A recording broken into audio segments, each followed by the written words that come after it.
এই মেঘলা দিনে একলা, ঘরে থাকে না তো মন, কাছে যাব কবে পাবো ওগো তোমার নিমন্ত্রণ। 60-এর দশকে সঙ্গীত সম্রাট শ্রদ্ধেয় হেমন্ত মুখোপাধ্যায়ের কণ্ঠে গাওয়া সেই গান যেন মনে পড়ে গেল।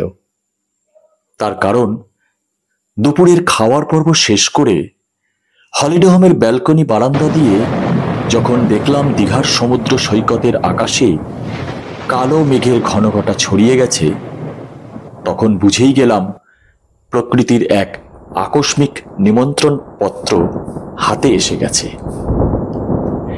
এই মনোরম পরিবেশকে উপলব্ধি করার সুযোগকে কাজে লাগাতে বেরিয়ে পড়লাম ব্যারিস্টার কলোনির রাস্তা ধরে আমাদের হলিডে হোমের নিকটস্থ বিশ্ব বাংলা পার্কে। একে তো হাতছাড়া করা যায় না। বাতাসের বেগ তখনও সেরকম বাড়েনি, তবে মেঘের আড়ালে বিকেল 4টের সূর্য কোথায় যেন ঢাকা পড়ে গেল। কালো আকাশ, মনোরম বাতাস আর নাতি উত্তাল সমুদ্রের ঢেউ, এই দৃশ্য যেন মনকে কয়েক নিমেষের মধ্যে স্বাচ্ছন্দ্য প্রদান করল। হালকা ছিটে ফোটা বৃষ্টিকে মাথায় নিয়ে যখন এগিয়ে চললাম, তখন হঠাৎই চরম করে মেঘনাথের গর্জন এক লহমায় যেন মনের ছন্দ তাল কেটে দিল। কিছু কচিকাঁচা শিশুরা ছুটে আসে ভয়ে। যাই হোক, ভয় করলে তো চলবে না। এই পরিবেশই তো দেখতে চেয়েছিলাম। খানিকটা ভয় আর খানিকটা মজাকে সঙ্গে নিয়ে বেশ কিছুক্ষণ কাটালাম এই সমুদ্র তীরবর্তী স্থানে।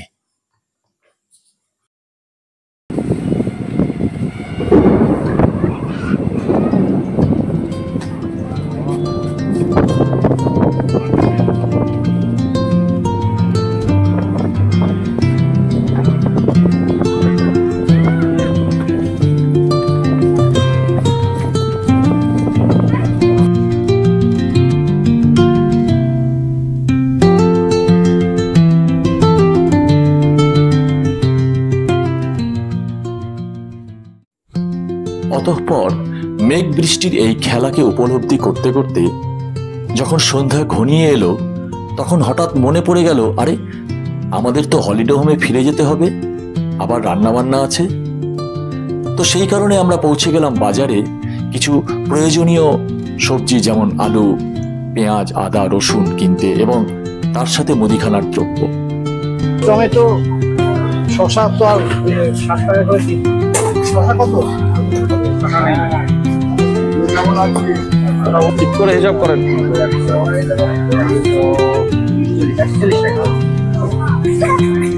140 টাকা। ওই ব্যাগটা কই?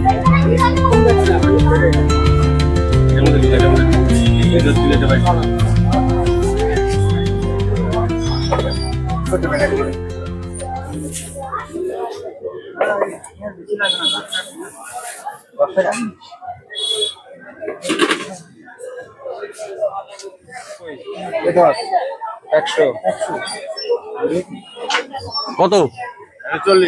140। 130 নেবেন? 130 নিন। হলো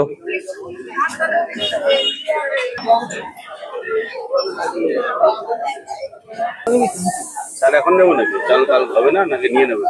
কত আছে চাল? আমি জানি না। চাল আছে তো 1.5 কেজি আনছি। হ্যাঁ হ্যাঁ, ছোট রান্না আছে। আর আছে। ঠান্ডা হবে। বড় দেখে দাও। আরে 4টা একবারই লাগে। বড় চাই দেন কাকা। কত করে ডিম? 5 টাকা। ওই পাশেরটা দেন, ওই পাশেরটা দেন। আপনার হাতের লাইনেরটা। হ্যাঁ, এটা জোড়া তো এখন কত? 11 টাকা তো না? নাকি 5 টাকা? ইমামি কাচ্চি করে দিয়ে পাউচ না। পাউচ নে। পাউচ নাকি রাখবি কোথায়? পড়ে যাবে। একটা বোতল আছে তো আমাদের, জলের বোতল। একটা বোতলের মধ্যে বোতল নষ্ট করে ফেলবো। জলের বোতল জল। আরে ওই তো কোল্ড ড্রিঙ্কস এর বোতল তো শেষ হবে। আজকের এই ছোট্ট তথ্যচিত্রের পর্বটি আপনাদের কেমন লাগলো অবশ্যই কমেন্টস করে জানাবেন।